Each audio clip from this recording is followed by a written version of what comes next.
Photographs of Adele's newly thin frame recently emerged, and people had a lot to say about it.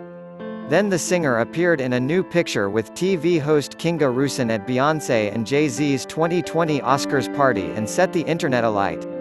The views vary from predictable cheers for her slender physique, and those who are worried that she looks too skinny. At a time when body positivity is, at last, being accepted more widely, some people are disappointed that she has changed what many saw as a positive representation of their own plus-size image. But first of all, having an opinion on how Adele should or shouldn't look goes against the idea of the campaign. Body positivity was never about wanting everyone to be fat or even condoning obesity. The movement stands behind the basic idea that your worth has nothing to do with the size or shape of your body. People of all body types deserve to be treated with respect, and everyone can be glamorous and sexy and attractive. It argues the hard-held belief that every person aspires to lose weight, hammering down on the assumption that diet culture is toxic so that people can be happy with their bodies at any size. We can't have body positivity when we only support a certain shape, no matter the size. So who are we to criticize Adele's body in the first place? Her body belongs to her, no one else. Adele came into immense popularity for her otherworldly voice, romantic lyrics, long lashes, and porcelain skin. And she was never very outspoken about her body. Adele's message has never been focused on the way she looks. While we might have all gushed over her curves, we were never let in on how she felt about them.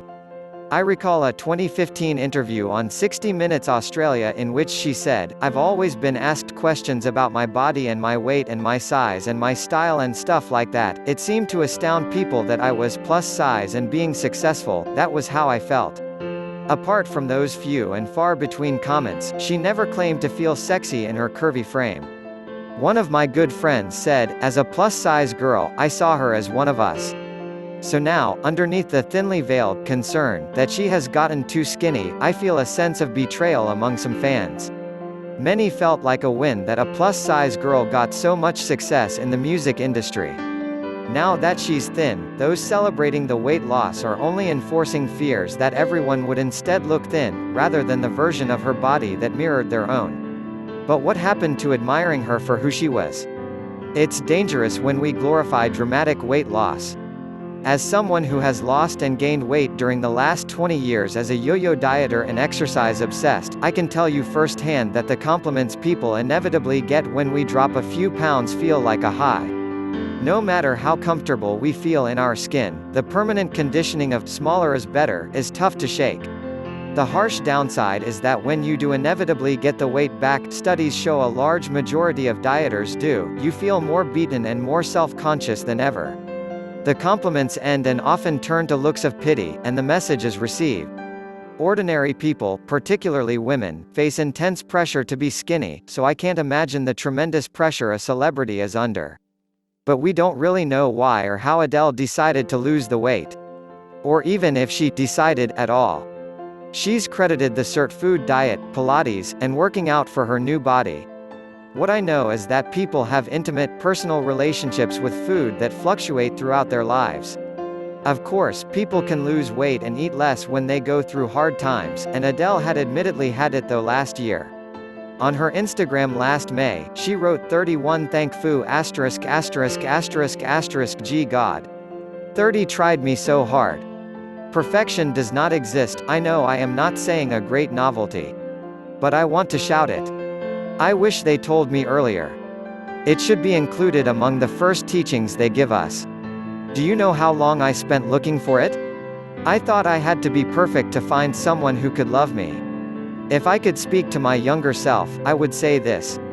I wanted to become what I am not, everyone wanted me different. I wasted time trying to be perfect, forgetting if I was happy. Now I can smile, but it wasn't always like this. Sometimes criticisms hurt, they start from a mobile phone and go straight to the stomach. Perfection does not exist, only what you think of yourself counts when you look in the mirror. I am proud of what I see. I love the person I see. The important thing is to surround yourself with people who love you. I argue passionately against trolls who say she is glamorizing an unhealthy lifestyle. How can we then accuse Adele's thin body of somehow perpetuating an unattainable, unhealthy weight loss? Can't we just let her live? What if we focused on how happy she looks on the beach, instead of how she looks on the beach? Or the fact that she has a new album coming out? The answer is simple. Because regardless of success, we still judge by how we look, the symmetry of features, and the clothes we wear. Instead of joining the voices, let's remember the ultimate feminist cry, my body, my choice, and apply that to all bodies and all choices.